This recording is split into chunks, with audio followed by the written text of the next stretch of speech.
संतोष और जोशी करके दो लड़के अच्छे दोस्त थे। दोनों एक ही स्कूल में पढ़ते थे, मिलजुल कर खेलते थे। उनका घर भी आजू बाजू में था, पर संतोष के पिताजी और जोशी के पिताजी में बिल्कुल नहीं बनती थी। संतोष के पिताजी एक गाड़ी पर पिज्जा बनाकर बेचते थे, तो बाजू के गाड़ी पर जोशी के पिताजी पाव भाजी बनाकर बेचते थे। वहाँ पर दोनों जन झगड़ा करते रहते थे। एक के वजह से दूसरे का धंधा खराब हो जाएगा करके उनकी सोच थी। उन दोनों को वैसा झगड़ा करते हुए संतोष और जोशी को समझ में नहीं आ रहा था कि वो क्यों झगड़ रहे हैं। कुछ साल बीत जाते हैं। अब दोनों बड़े हो गए थे। संतोष गाड़ी पर पिज्जा बेच रहा था, तो जोशी गाड़ी पर पाव भाजी बेच रहा था।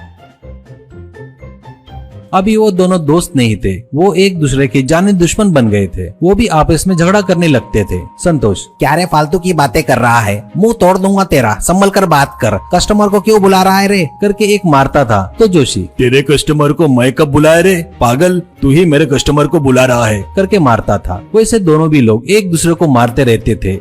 उस गांव का धर्मवीर उनको नीतियां बताता था। बेटा, तुम्हारे पिताजी भी तुम्हारे जैसे ही एक समय पर दोस्त थे, पर जब से धंधा शुरू किए तब से एक दूसरे के दुश्मन बन गए। कृपया करके तुम लोग भी उनकी जैसी गलती मत करो। दुश्मनी ठीक नहीं है, एकता में ही बल है करके बताता था। एक दिन निरंजन काम पर नहीं आता। जोशी, ये क्या आज काम पर नहीं आया, छुट्टी चाहिए तो पहले पूछना ना करके उसको फोन करता है। निरंजन फोन उठाकर, मैं तुम्हारे पास से काम छोड़ दिया हूँ भैया, मैं खुद ही अपना धंधा डाल रहा हूँ, ऐसा कहता है। जोशी चौंक कर, धंधा क्या धंधा डाल रहा है तू, पूछता है। निरंजन, थोड़ी देर रुको तो तुमको ही पता चल जाएगा करके फोन कट कर देता है। वैसे वो एक गाड़ी ढकेलते हुए उनके गाड़ी के पास आता है। उस गाड़ी पर बोर्ड लगा था, उस पर पिज्जा प्लस पाव भाजी, पिज्जा भाजी लिखा था। वो देखकर संतोष और जोशी चौंक जाते हैं।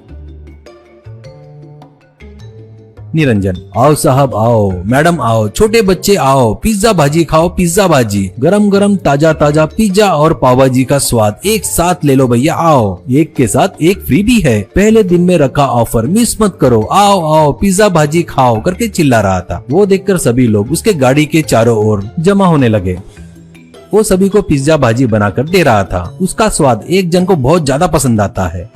एक आदमी, अरे वाह कितना टेस्टी है यार ये तो, मैं पिज्जा का लवर हूँ, मुझे पाव भाजी पसंद नहीं, पर ये मस्त वैरायटी है, टेस्टी भी है, ऐसा कहता है। एक औरत, हाँ बेटा मुझे पाव भाजी बहुत पसंद है, पिज्जा मैं बिल्कुल नहीं खाती, पर ये तो बहुत स्वादिष्ट है, ऐसा कहती है। एक आदमी, रोज रोज पिज्जा पाव भाजी खाकर बोर हो गया हूँ, पर ये दोनों का टेस्ट एकदम जबरदस्त है, ऐसा कहता है। वो बातें सुनकर संतोष और जोशी को बहुत गुस्सा आता है।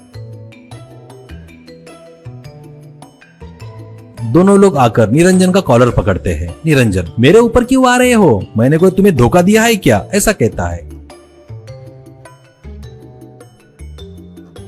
तभी वहाँ पर धर्मवीर आता है और वो उनको छुड़ाकर, निरंजन मेरा ही लड़का है, मैंने ही उसे ये आइडिया दिया, अभी दोनों मिलकर एक साथ मेरे बच्चे को मारने के लिए एक होकर आ रहे हो, तभी कहाँ गई थी तुम्हारी अकल, तुमको सबक मिलना करके ये काम कराया, तुम लोग मेरे बच्चे पर हाथ उठाए तो तुमको गाँव से निकाल दूंगा। अब तुम्हारे पास एक ही रास्ता है, अपनी अपनी गाड़ियाँ यहाँ से निकाल कर कहीं और जाकर बेचना होगा, ऐसा कहता है। उनकी बातें सुनकर उनके गलती का एहसास होकर सिर झुका लेते हैं। बाद में वहाँ से गाड़ी ढकलते हुए वहाँ से चले जाते हैं।